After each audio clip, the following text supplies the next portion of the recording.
Shooting at nighttime or in a low light environment can be really challenging, and you'll run into issues such as getting the right exposure, the right white balance, and shooting at high ISOs, which can cause ugly colours to appear in your images as well as a lot of grain. So here are a few tips and tricks that I have learned to improve your nighttime and low light photos by changing a few settings in your camera as well as in Lightroom. And I'm going to start right now.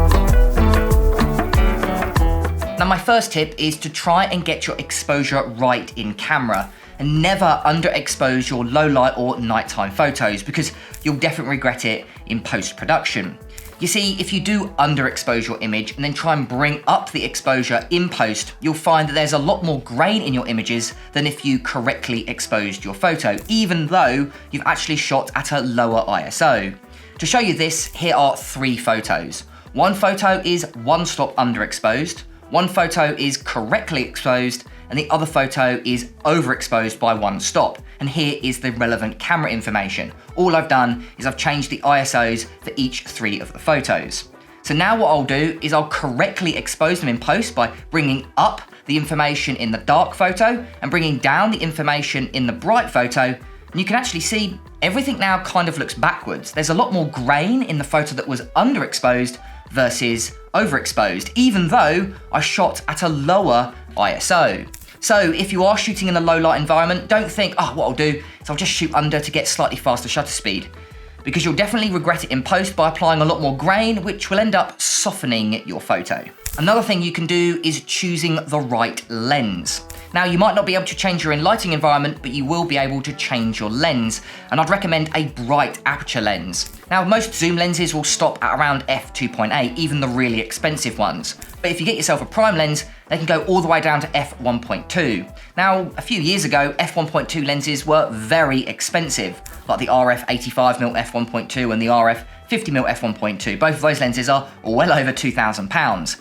But nowadays, you can get really cheap f1.2 lenses, like this lens here, the RF 45mm f1.2. This is around £500 brand new. So if you are shooting in a low light environment and you don't want to compromise on your shutter speed or ISO, then I'd recommend picking yourself up a lens like this. f1.2 is such a good lens for a low light environment, and you can shoot at very fast shutter speeds while everyone else around you shooting on zoom lenses are definitely going to be struggling. So investing yourself in a fast prime is really good investment if you're always shooting in a low light environment. Now, another issue you're going to run into, especially if you're shooting in a nighttime environment in a big city, is you're going to run into white balance issues. Every single light that you'll see will have a different white balance, unless you're shooting in a studio, for example. And if you're shooting in an inner city, like this photo here, there are probably 20 to 30 different lights in it, which means every single one will have a slightly different white balance, which can really confuse your camera. And you can end up with a photo like this,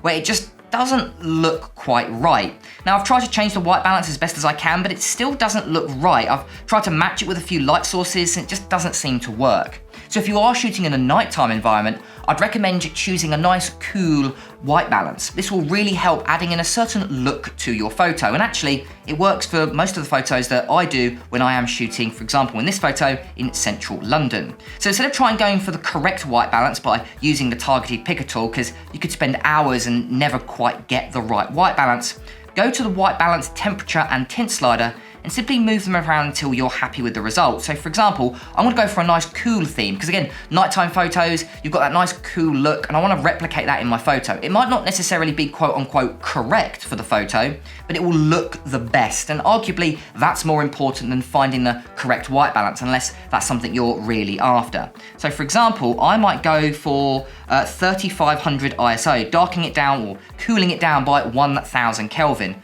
And immediately that does look a lot better. I'm really happy with the obviously light trails that I've got here. Obviously that bus is really nice, but the colors look a lot nicer than they were previously. What I can do is actually show you the before and then after. The colors are a lot better.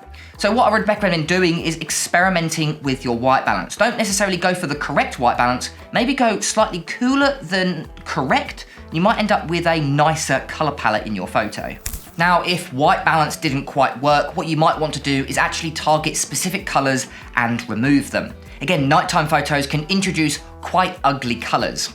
So what we can do inside Lightroom is basically remove them. Choose the colors that you want to keep, choose the colors that you want to remove, and then we can actually target them in Lightroom. So for example, I've opened up this photo here. I'm in my color mixer tool, which is a really useful tool for adding in and removing specific colors. Now, if you want to, you can actually play around with the hue of your color, so that's the type of color. But to remove colors or to introduce colors, I'd recommend moving all the way down to saturation and luminance. So for example, the colors I want to keep in this photo are going to be the reds and cyans. I'm not liking this kind of orangey yellow color that's appearing from the light underneath this subway, as well as on the far right-hand corner. So what I can do is go to saturation here. I'm going to remove a little bit of yellow, so I might go for -50 there. That might be a little bit too much, so I actually might go for -30, but with the yellow here, I'm gonna go for -50.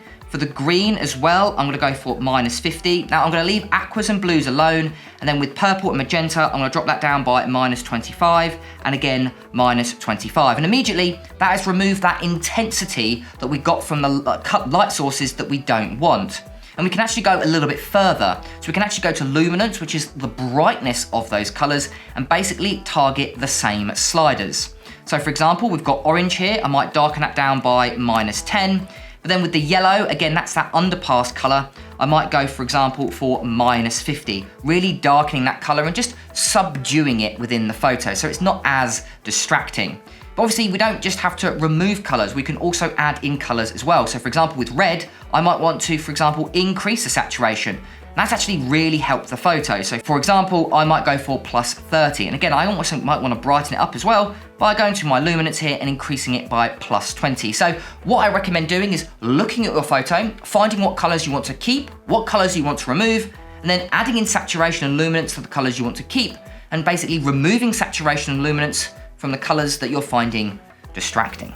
And of course, the biggest problem you'll probably run into when shooting in a low light and nighttime environment is going to be a high ISO. High ISO causes ugly colors to appear, lots of blotchy colors, as well as a lot of grain to appear in your photos as well. So how can we best remove it in Lightroom? Well, here is a classic example. This photo here, again, shot at night in central London, and I shot it at 6400 ISO. I couldn't change my shutter speed. As you can see, I was shooting at 1/100th of a second, and I couldn't change my aperture of f4 because that was the brightest on the lens that I was testing. So what can we do? What I recommend doing is zooming into an area with a high amount of detail, then going to your details panel. Now there are two options, manual noise reduction and AI noise reduction. Manual noise reduction is great for lower ISOs and if you want to batch change a whole bunch of photos at the same time. Maybe you shot 100 photos, then manual noise reduction is probably your best bet.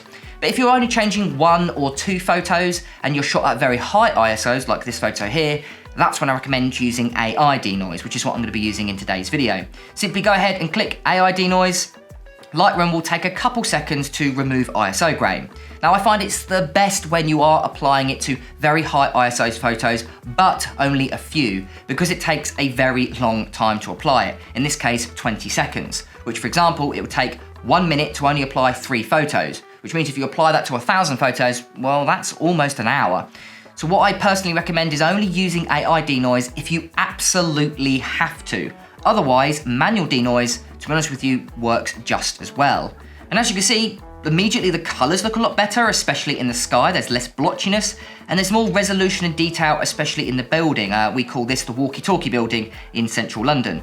So yeah, the last thing I recommend doing is doing a little bit of manual denoise to get the absolute best results possible. And if you really need to stretch it and you've shot at very high ISOs, AI denoise is definitely the tool for you.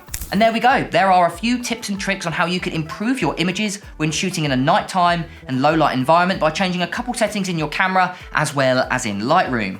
Thank you to all of my YouTube members that are currently supporting the channel. If you guys want to support the channel and get some awesome perks, including free Lightroom presets, make sure to go ahead to the link in the description. I've been James for Photo Fever, and I'll catch you guys on Thursday.